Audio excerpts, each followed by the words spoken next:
Tiba-tiba dari presiden hingga menteri, bahkan pengamat, ngomongin pakaian bekas impor yang melonjak. Tapi nilainya seuprit. Sepanjang tahun 2022, menurut data BPS, cuma sekitar 4 miliar rupiah. Padahal pasar pakaian bekas kita itu triliunan rupiah. Sementara impor pakaian bekas hanya 4 miliar. 4 miliar. Nggak ada seujung kuku. Bahwa itu kejahatan lantaran masuk secara ilegal, oke lah.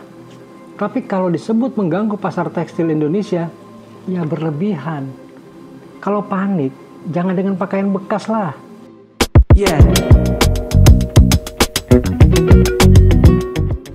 Memang unik pemerintah.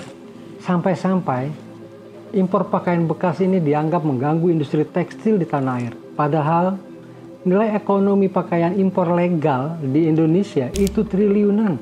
Tentu nilai pasar keseluruhannya di pasar dalam negeri berlipat-lipat dari triliun itu.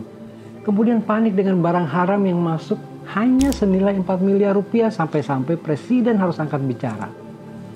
Tentu saja pakaian bekas impor yang masuk secara ilegal adalah barang haram. Ada peraturan yang melarangnya, tapi ini ibaratnya masalah yang urusannya cukup ditangani sekelas polsek.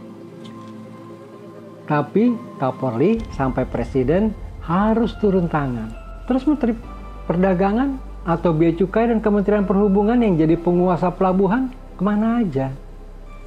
Masih banyak kasus yang mungkin perlu panik seperti kasus pakaian bekas ini. Dugaan pencucian uang 300 triliun di Kementerian Keuangan. Mana suara presiden? Kemudian dana pajak yang kencing di tengah jalan karena ada pegawai pajak yang menurut KPK punya perusahaan konsultan pajak, atau jumlah tenaga kerja asing yang makin banyak di Indonesia yang tahun 2022 jumlahnya tertinggi sejak tahun 2017.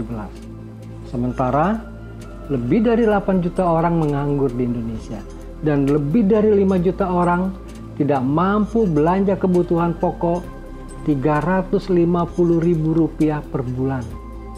Atau mereka itu masuk dalam kelompok kemiskinan ekstrim. Kalau panik di kasus-kasus ini, mungkin lebih bermutu ketimbang soal pakaian bekas yang nilainya sangat kecil. Dan itu bukan nyawa. Itu juga bukan integritas negara. Kalaupun ada, kecil sekali dibandingkan dugaan pencucian uang 300 triliun yang semua pejabat bungkam, kecuali Pak Mahfud MD. Eling lalu waspada.